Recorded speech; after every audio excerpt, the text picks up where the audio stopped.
आता ही पुढची संख्या मालिका ज्याच्यात संख्या आहेत 18, 38, 60, 84, 110 आणि शेवटी प्रश्नचिन्ह आहे. पुन्हा एकदा संख्या क्रमाक्रमानं वाढत जात आहेत. मग आपण सलग 2 येणाऱ्या संख्यांच्या मधला फरक पहिला चेक करूया. त्याच्यामध्ये काही संबंध आपल्याला लक्षात येतो का बघू आणि मग त्या प्रश्नानं किंवा त्या पद्धतीने आपल्याला उत्तर नाही मिळालं तर मग गुणाकार आहे का किंवा एखाद्या वर्गसंख्येच्या जवळची संख्या आहे का, घनसंख्येच्या जवळची संख्या आहे का, असा विचार आपण करू शकतो.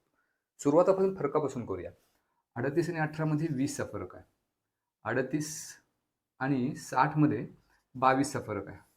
60 अधिक 24 84 म्हणजे थोडंसं आपल्याला इथे लक्षात येईल की 20, 22, 24 म्हणजे पुढचा फरक 26 असला पाहिजे.